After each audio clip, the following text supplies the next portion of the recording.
Hello दोस्तों, आप सभी का मेरे यूट्यूब चैनल यूपीएससी लाइव पर स्वागत है। आज का जो मेरा स्टडी का डेली रूटीन है, आज की जो मेरी स्टडी की डेली रूटीन है, उसको मैं स्टार्ट करने से पहले आपको थोड़ी सी झलक दिखाना जा रहा था कि जब भी आप क्लास स्टार्ट करो, मान लीजिए कोई भी क्लास ले रहे हो, जैसे मैं अभी हिस्ट्री की क्लास ले रहा हूँ, तो उससे पहले जो लास्ट क्लास आपने ली होती है या ली होगी, उस क्लास को रिवाइज कैसे करते हैं मैं आपको थोड़ी सी झलक दिखाऊंगा। ठीक, अब शुरू करते हैं, देखते हैं। देखो ये मैंने हिस्ट्री का क्लास लिया था। अभी देखो सर क्या पढ़ा रहे हैं, एक सुन जिनकी लीजिए। वजह से उसने एम्पायर को मजबूत करने की बजाय और कमजोर कर दिया। उसकी क्या पॉलिसी रही towards Maratha, towards Sikh, towards Rajput, towards Bundel and towards Jat. आपने सुन ही लिया होगा, ठीक है। आपको मैं अभी बताता हूँ, हिस्ट्री में अभी पढ़ रहा था। जैसे कि ये कल का नोट्स है। कल मैंने 2 क्लासेस हिस्ट्री की ली थी। ये मॉडर्न हिस्ट्री के बारे में चर्चा हो रही है, ठीक है। तो जो था कि मॉडर्न हिस्ट्री स्टार्ट कहाँ से होती है और यूपीएससी के सिलेबस के अकॉर्डिंग हमें क्या क्या करना होता है, उसके बारे में जब हम देखते हैं तो जैसे कि इन सर ने जैसे करवाया है, आपको मैं बता देता हूँ। इनका जो पढ़ाने का तरीका है वो ये है कि आप इसको एक टाइम लाइन पर जो है उसको डिवाइड कर सकते हो। कैसे भला? हालांकि हमें जो सिलेबस में बताया गया है, जो यूपीएससी का सिलेबस है मेंस के अकॉर्डिंग या प्रीलिम्स के अकॉर्डिंग, हमें 18th सेंचुरी के मिड ऑफ 18th सेंचुरी से हमें करना है ना। तो यहाँ से हमें, यहाँ तो 1498 लिखा हुआ है, यानी कहें कि 15th सेंचुरी है। तो 3 दशक पीछे जाने की क्या ज़रूरत हुई? तो इस चीज़ को समझते हैं। देखिए यहाँ पर मैंने देखा कि इसको डिवाइड कर रखा है इसको कि यहाँ से 1498 से इसका राइज होता है। किसका राइज होता है? ब्रिटिश इंडिया कंपनी का राइज होता है, ठीक है। क्योंकि मॉडर्न हिस्ट्री में हम ब्रिटिश इंडिया कंपनी का इतिहास जानना बहुत ज़रूरी है, तो वहाँ से स्टार्ट करते हैं। तो इन्होंने यहाँ से बताया कि हम यहाँ से पढ़ेंगे 1498। क्यों ये इम्पोर्टेंट डेट? क्योंकि इस डेट में जो है वास्को डिगामा, जो पहली बार जो हम कहते हैं ना कि भारत की खोज किसने की? वास्को डिगामा ने। तो वो पहली बार जो है वो यहाँ आए थे, तो 1498 में, ठीक है। तो यहाँ से ब्रिटिश हमारे भारत में आने लगे थे। तो यहाँ से हमारा क्या, ब्रिटिश राज क्या है, इंक्लाइन हो रहा है। ये इंक्लाइन हो रहा है। और यहाँ पर जब 1857 की बात करते हैं, जब 1857 की क्रांति की बात करते हैं, तो यहाँ से 1857 की क्रांति के बाद ब्रिटिश जो शासन का है, एम्पायर का है, डिक्लाइन स्टार्ट हो जाता है 1947 तक, ठीक है। फिर हम इसको 2 हिस्सों में बांट के पढ़ते हैं कि यूरोपियन पावर्स क्या है वर्सेस इंडियन पावर्स, है ना।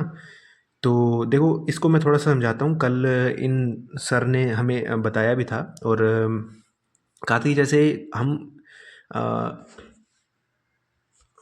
जैसे हम वर्ल्ड कप मैच देखते हैं ना, वर्ल्ड कप मैच देखते हैं, उसमें क्या होता है कि जो यूरोप की जो कंट्री होती हैं वो आपस में खेलती हैं, और जो एशिया की कंट्रीज़ हैं वो आपस में खेलती हैं, है ना। उनमें से जो एक एक आती है, 2 टीमें जो बाहर निकल के आती हैं, वो 2 टीम में क्या करती हैं, लास्ट में, अंत में फाइनल मैच खेलती हैं। उनमें से जो हारता जीतता है, उसी को ही, जो जीतता है उसको ही वर्ल्ड कप मिलता है। वैसे ही कुछ इस तरह से सर ने समझाया था। और यहाँ देखो, तो यह यहाँ लिखा हुआ है कि इंडियन पावर्स और यूरोपियन पावर्स, ठीक है, वो विश्व वर्ल्ड कप की तरह से, ठीक है। अब बात करते हैं कि जब ब्रिटिश का डिक्लाइन हो रहा था, यानी ब्रिटिश इंडियन कंपनी आई थी पहले, ईस्ट इंडिया कंपनी आई थी, तो उसको जो है वहाँ से हटा करके, यानी भारत में से उसका राज हटा करके फिर क्या हुआ कि ब्रिटिश जो क्राउन है या गवर्नमेंट कह सकते हैं, उन्होंने, यहाँ लिखा हुआ है कि ब्रिटिश क्राउन और गवर्नमेंट ने जो है अपने हाथ में सत्ता ले ली थी। तो अब इस फेज में 1857 टू 1947 तक जो ये जो फेज है ब्रिटिश शासन के डिक्लाइन का, तो उस वक्त किस किस के बीच में जो है हम कह सकते हैं कि एक टकराव, एक तनाव पैदा होता है ब्रिटिश गवर्नमेंट या क्राउन के बीच और कॉमन पीपल यानी कॉमन मैन के बीच, ठीक है, आम आदमी के बीच। फिर उसके बाद आता है यहाँ से देखो, फिर उसके बाद आ जाता है कि इनके पढ़ाने का तरीका क्या था इन सर के। इन सर ने बताया है कि हम जो पढ़ेंगे वो 1707 जैसे कि औरंगजेब की डेथ ऑफ औरंगजेब है, यानी जो तारीख है डेथ औरंगजेब की 1707 है, वहाँ से लेकर के 1800 तक का जो मुग़ल एम्पायर का जो शासन भारत पे रहा, या उन्होंने जो भारत में आए वो, और ब्रिटिश शासन, उसी वक्त ब्रिटिश शासन भी आया हुआ था, तो उनका जो काल है वो सेम है। तो इसको हम देखो अलग से पढ़ते हैं, ठीक है। फिर उसके बाद पीछे वाला हम पढ़ लेंगे 1498 से 1707 तक का, और फिर उसके बाद 1800 से 1947 तक का, जिससे कि हमारी पूरी टाइमलाइन कंप्लीट हो जाएगी। सबसे पहले इन्होंने बताया कि हम इस टाइमलाइन को पढ़ेंगे 1707 से 1800 तक की टाइमलाइन को, जहाँ से डेथ ऑफ औरंगजेब से लेकर के 18th सेंचुरी तक, ठीक है, 18वीं शताब्दी की शुरुआत या अंत तक, ठीक है। फिर उसके बाद फिर आते हैं कि फेज़ 1, ठीक है। फेज़ वन क्या होगा, उसमें क्या क्या कंप्लीट करेंगे, इंडियन 18th सेंचुरी यानी 1707 से 1800, जैसे मैंने आपको बता दिया वो कवर करेंगे। एडवर्ट ऑफ यूरोपियन, यानी जो यूरोपियन है कब भारत आए, कैसे भारत आए, 1998 में, यानी यूरोपियंस का आगमन हुआ, यहाँ लिखा हुआ है। इसमें हम क्या क्या संजो के रखते हैं, इसमें लिटिल बिट फैक्ट्स होते हैं, फैक्चुअल है और कॉन्सेप्चुअल है, तो इनको थोड़ा सा देखते हैं, ठीक है। फिर उसके बाद आता है ब्रिटिश कॉन्क्वेस्ट टू इंडिया, यानी ब्रिटिश ताज कब आया, यानी गवर्नमेंट या कह सकते हैं क्राउन का राज कब आया इंडिया पर, उसके बारे में पढ़ेंगे। फिर socio religious reform movement, British policies, economic, administrative ये चीज़ें। फिर उसके बाद revolt before 1857, peasants and tribal revolts. फिर आ जाता है रिवोल्ट ऑफ 1857, यहाँ तक पढ़ेंगे। तो ये 7 चैप्टर हमने यहाँ से यहाँ तक के कवर करने हैं, और यहाँ से सर ने हमारा पहला जो है स्टार्ट करवा दिया था, पहला स्टार्ट करवाया। उसमें से हमने क्या क्या पढ़ा कि फर्स्ट चैप्टर देखो, फर्स्ट चैप्टर हम देखते हैं कि इंडिया इन 18th सेंचुरी, ये चीज़ है।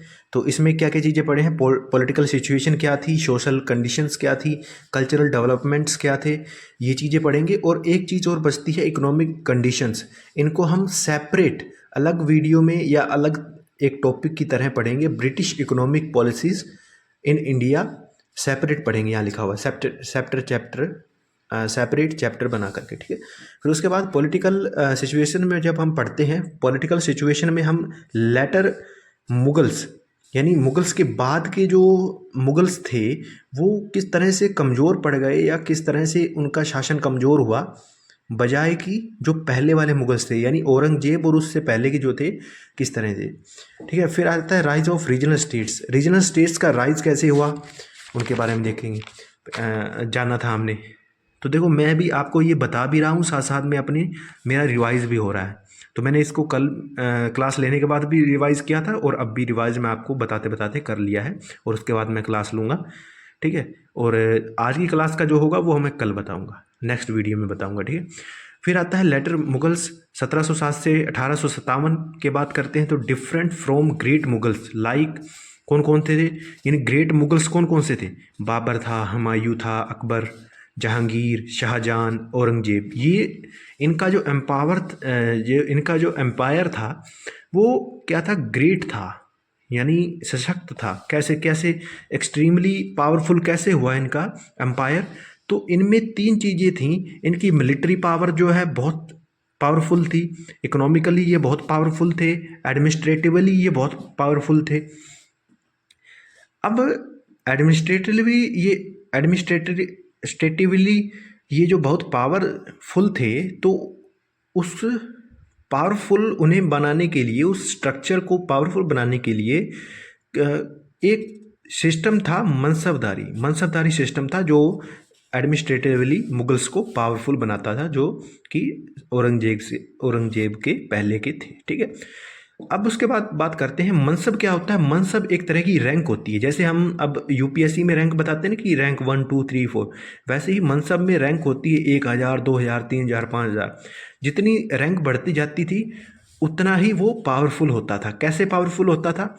मनसब मनसब होल्डर यानी मनसबदार, जिसे मनसबदार कहते थे, जो इस रैंक को होल्ड करता था, जिसे ये रैंक दी जाती थी, मनसबदार। ठीक है। फिर उसके बाद आता है सर्टेन नंबर ऑफ हॉर्सेस, क्योंकि इन्हें एक निश्चित घोड़े दिए जाते थे बहुत मात्रा में। जैसे 1000 है, मान लो 1000 वाली रैंक वाला कोई मनसबदार है तो उसको 10,000 घोड़े दे दिए। और साथ में क्या दिए जाते थे? सैनिक दिए जाते थे, यानी 50,000 की आर्मी या सेना दे दी। तो इस तरह से एक मनसबदार को इस तरह से घोड़े और सोल्जर्स दिए जाते थे, है ना। वैसे 2000 होगा तो वो बढ़ता जाएगा, 5000 वाला होगा, 3000 वाला होगा, जैसे जैसे रैंक बढ़ती जाएगी वैसे वैसे जो सोल्जर्स और हॉर्सेस बढ़ते जाएंगे, है ना। फिर उसके बाद बात करते हैं कि development of a strong nobility. Nobility का मतलब क्या? नोबिलिटी का मतलब कुलीनता, हिंदी में कहते हैं कुलीनता, यानी एक तरह से कहते हैं रहीश, रहीश आदमी, जैसे रिच आदमी जो होता है वो लोग,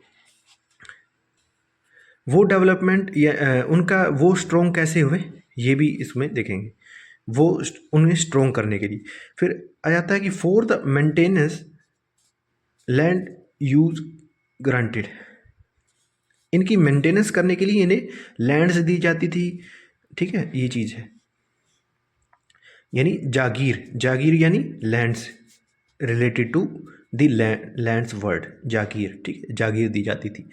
अब उसके बाद मैंने फिर उन्होंने पढ़ाया कि लेटर मुगल्स, मुगल्स के बाद के जब हम बात करते हैं तो 1707 में औरंगजेब की मृत्यु हो जाती है।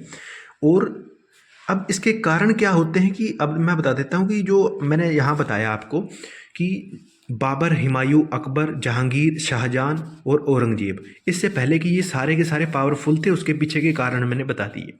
अब मैं यहाँ ये बता रहा हूँ कि क्या कारण रहा कि औरंगजेब के बाद या औरंगजेब के समय मुगल जो शासन था वो धीरे धीरे कमज़ोर कैसे होता गया, ये चीज़ हम यहाँ पढ़ रहे हैं। ठीक है, मुगल शासन इसलिए कमज़ोर होता गया क्योंकि जो औरंगजेब था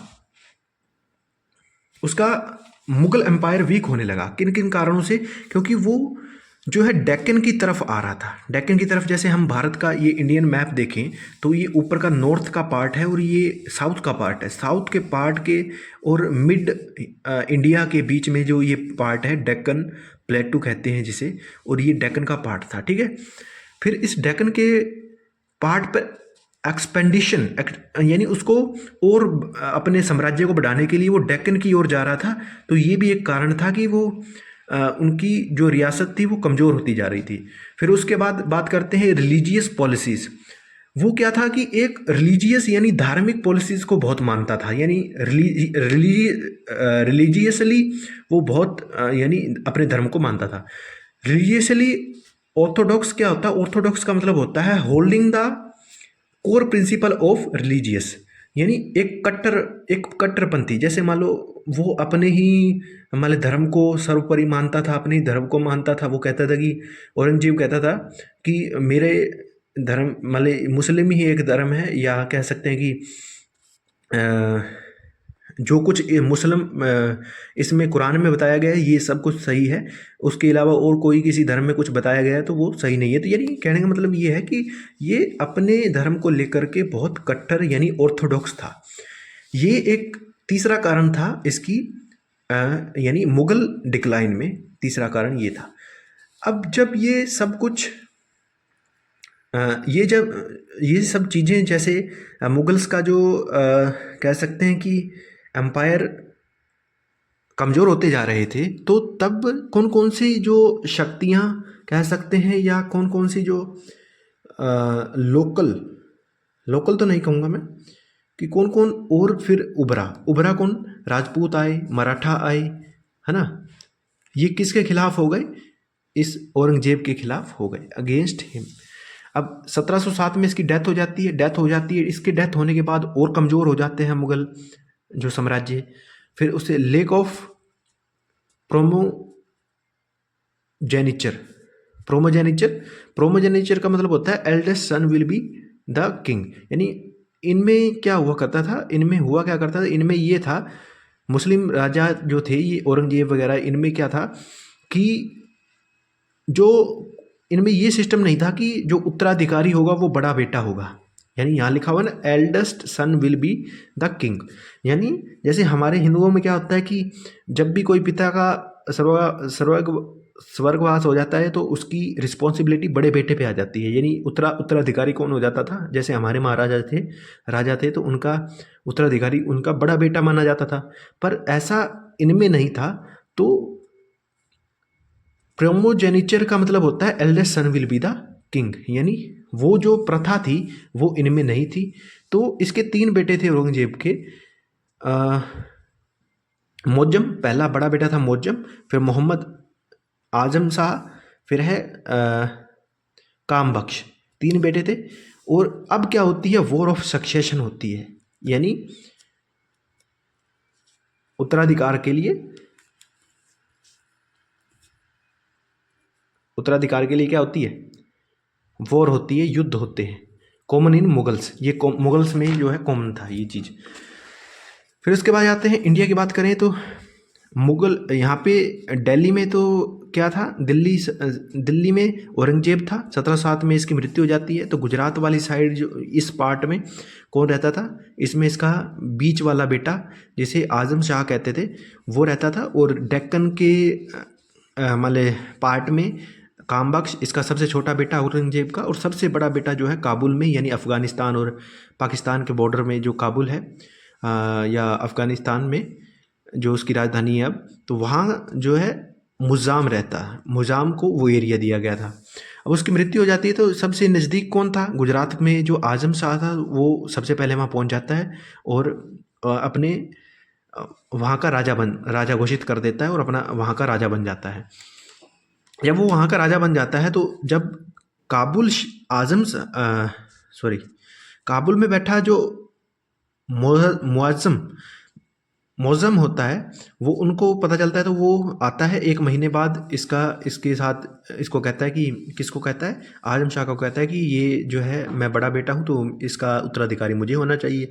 तो वो नहीं मानता, तो युद्ध होता है। युद्ध में जो है ये आजम शाह मारा जाता है। फिर 3-4 साल बाद जो है काम बख्श जाता है, इसको भी हरा देता है मौज़म। फिर मौज़म एक, जब उसके पास पूरा जो है शासन आ जाता है तो मौज़म क्या करता है, अपना नाम बदल देता है, बहादुर शाह फर्स्ट रख लेता है। 65 साल की उम्र हो जाती है। अब उसका युद्ध करने का कोई भी मन नहीं रहता। तो उसके बाद क्या करता है वो 1707 से 1712 तक उसका शासन रहता है। उससे पहले जब वो एक पॉलिसी को अपनाता है, फॉलोड पॉलिसी ऑफ एप्रेंट, यानी शांत रहने की नीति अपनाता है। A lot of land grants and gift to nobles. जो कुलीन वर्ग के थे, जो रिच लोग थे, कुलीन वर्ग के लोग थे, उन्हें क्या करता है, लैंड्स देता है, ग्रांट्स देता है ताकि ये उसका विरोध ना करें। फिर उसके बाद अब चैलेंजेस के बारे में पढ़ते हैं। तो बहादुर शाह फर्स्ट के चैलेंजेस क्या क्या थे। अब देखो इसके सामने बहुत सारे चैलेंजेस थे।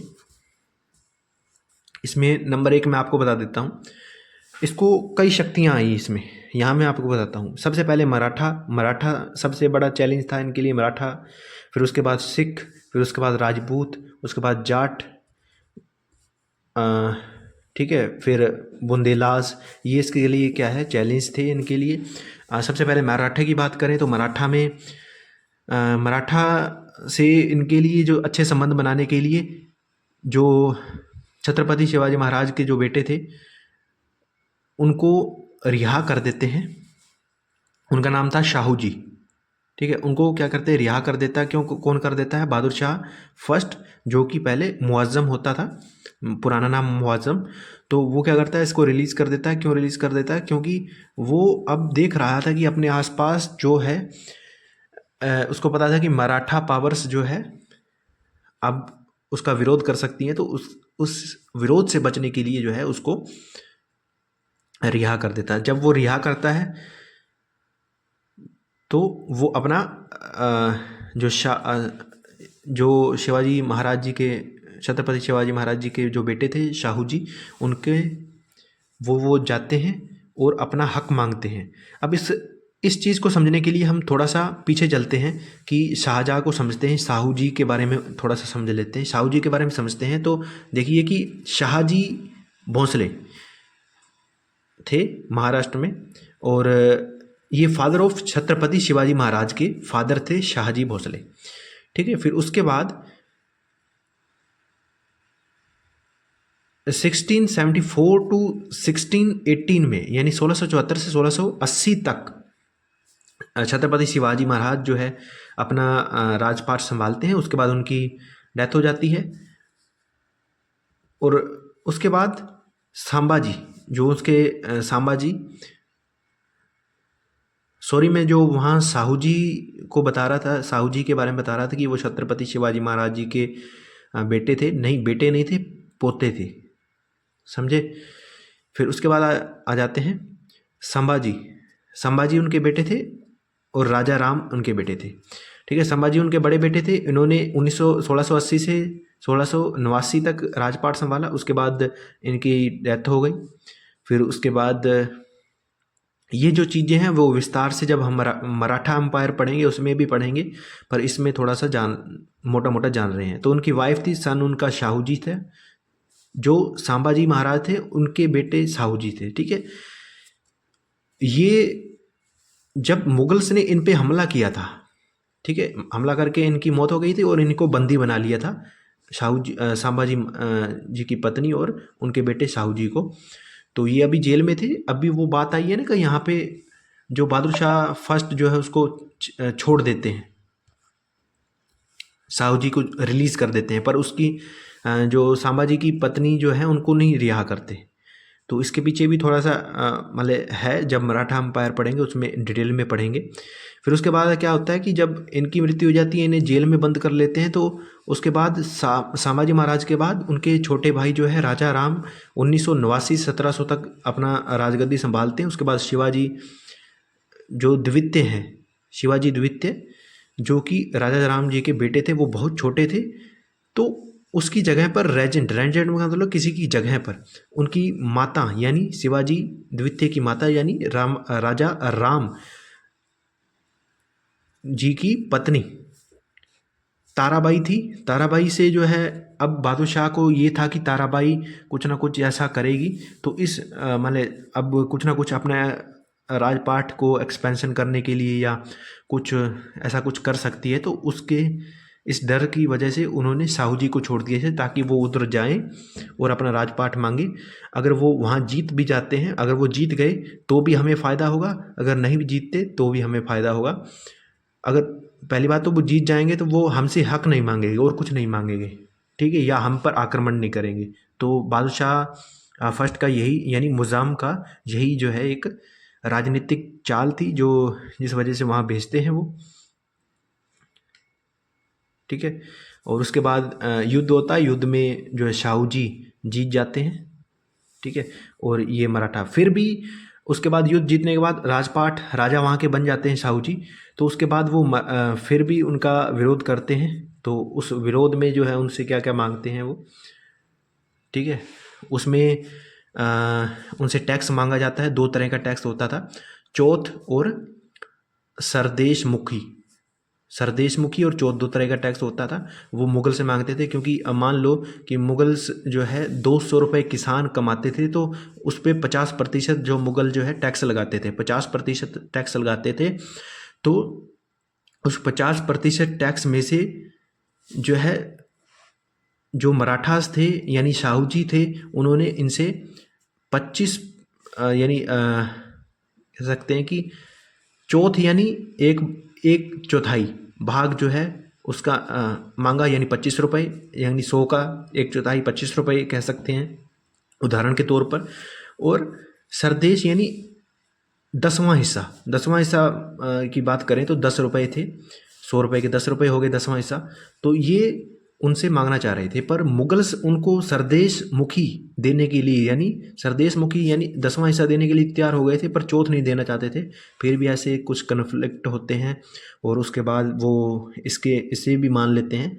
तो ये जब मराठा एम्पायर्स पढ़ेंगे उसमें थोड़ा सा डिटेल में और पढ़ेंगे, पर आज के लिए बस जो हमने पिछला लेक्चर किया था उसमें यही था। फिर उसके बाद सिख आते हैं, सिख में गुरु गोविंद सिंह जी होते हैं और उनकी हत्या कर दी जाती है। उसके बाद आफ्टर गुरु गोविंद सिंह के बाद बंदा शाह बहादुर जी लैड करते हैं और ये इन्हें भी मुगल्स क्या कर देते हैं, हाई मनसब दे देते हैं। हाई मनसब का आपको मैंने बता दिया है। फिर उसके बाद राजपूत आते हैं, राजपूत में इनको भी हाई मनसब दे दिया जाता है, क्योंकि ये कंट्रोल मुगल जो है इनको कंट्रोल करने की कोशिश करते हैं, पर ये कंट्रोल करने में नाकामयाब हो जाते हैं और ये कंट्रोल कर नहीं पाते हैं, तो उस वजह से इनको भी हाई मनसबदार देना पड़ता है। उसके बाद जाट रेजिमेंट, सबसे पहले वहाँ का जो राजा थे चुरमन